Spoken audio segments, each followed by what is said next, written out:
አሁን እኔ የምዘረዝርላችሁ የዩኒቨርሲቲ ዲፓርትመንቶች ስራ በቃ ኢትዮጵያ ውስጥ ማይጠፋባቸው ናቸው። አሁን ይሄ የምታዩት የስራ ማስታወቂያዎች ናቸው እንዳለ በቃ የሚዘረዘሩት ሁል ጊዜ እነዚህ ዲፓርትመንቶች ናቸው። እኔ የምሬ ነው። በቃ ብትችሉ እንደምንም እነዚህን ዲፓርትመንት ብትገቡና ጆይን ብታደርጉ በጣም መልካም ነው የሚሆነው። እስካሁን ድረስ እየወጡ ያሉ ማስታወቂያዎች፣ አሁንም ከዚህ በኋላ የሚወጡ ማስታወቂያዎች እነዚህን ዲፓርትመንቶች ያካትታል። ዝም ብሎ ስራም ደግሞ አይደለም።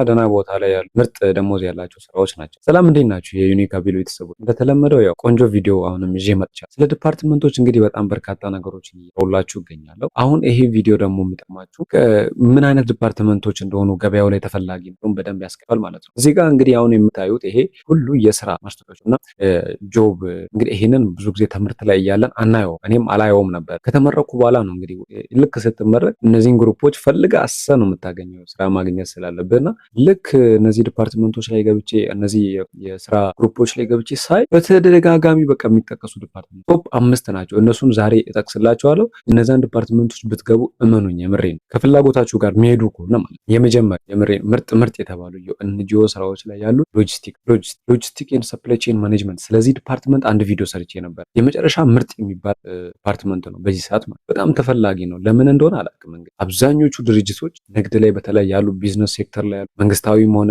ኤንጂኦ ሆነ ይህንን በጣም ይፈልግ ሎጂስቲክ ማኔጅመንት ማለት ነው። እና በጣም ነው ሎጂስቲክ ኤንድ ሰፕላይ ቼን ማኔጅመንት የሚፈለገው ማለት ለምን እንደሆነ አላውቅም። እና ዲፓርትመንቱም ደግሞ ይሄን ያህል የሚቆይ አይደለም። የ4 ዓመት ቆይታ ያለው ጥቂት ነው።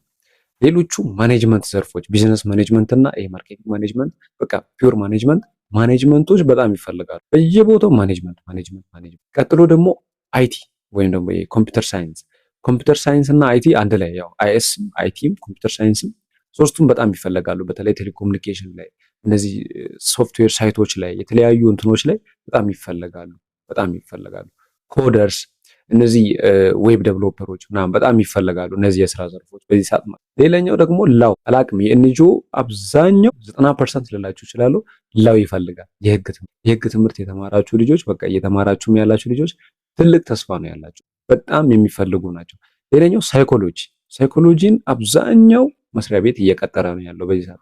ማርኬቱ ላይ ሳይኮሎጂ ከፍ ብሎ ነው ያለው። ይሄ ማለት ግን ሳይኮሎጂ ተመርቆ እስካሁን ስራ ያጣም ሰው ሊኖር ይችላል። ግን በተቃራኒው ደግሞ የሳይኮሎጂ ዲፓርትመንት እዚህ ጋር ድማንዱ ሃይ ነው።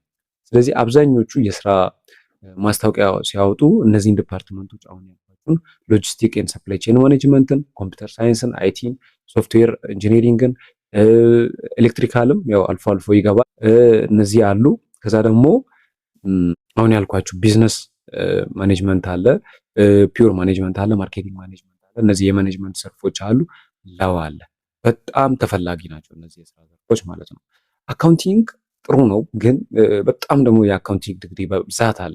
ብዙ ሰው አካውንቲንግ ዲግሪ ያለው ፕላስ ደግሞ የግራጁዌሽን ይራችሁን ሊሚት ስለሚያደርግ 3 ዓመት ምናምን ሲያልፍ አካውንቲንግ ኤክስፓየር ያደርጋል። በነገራችን አትጠሩ። የግራጁዌሽን ዴታችሁም ይጠቀሳል ስትመጡ ማለት ነው። ኤክስፒሪየንስ ደግሞ ሞር ይፈልጋል እና እነዚህ ዲፓርትመንቶች በጣም ተፈላጊ ሆነዋል ማርኬቱ ላይ። ይሄንን ማየት እናንተን አያሰንፋችሁም ወይ? ይሄንን ማየት አያሰንፋችሁም? አንድ ነገር እርግጠኛ ነኝ። ሌላኛው ደግሞ በሄልዝ ሴክተሩ ነርሲንግ በጣም ሃይ ዲማንድ ያለው ነርስ በጣም ይፈልጋሉ መሰለኝ። ክሊኒኮች እንዳለ የነርስ እጥረት አለባቸው ይመስለኛል።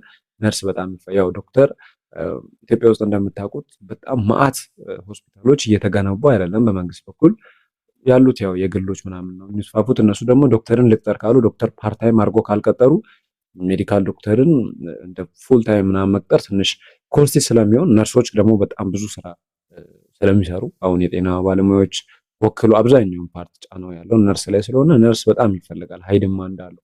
ስለዚህ ነርሲንግን ብትገቡ በተለይ ያው ሴቶች ነርሲንግ ይመቻቸዋል እና ለወንዶችም ይሆናል። አክቹአሊ ነርሲንግ ምናምን ጥሩ ዲማንድ አለው ከሄልዝ ሴክተሩ።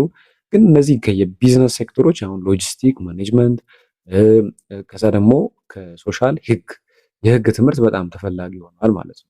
እነዚህ ዲፓርትመንቶች ማርኬቱ ላይ በጣም ሃይ ዲማንድ አላቸው። ካረንትሊ በጣም ተፈላጊ ናቸው። እነዚህን ዲፓርትመንቶች ጆይን ብታደርጉ ጥሩ ነገር ላይ የመድረስ ቻንስ አላችሁ ማለት ነው። ኔክስትም እንደዚሁ በቆንጆ ቪዲዮ እስከምንገናኝ መልካም ጊዜ ይሁንላችሁ። ይሄ ቻናል ምርጥ ነገሮችን ብቻ የምታገኙበት ነው። ሀበ ናይስ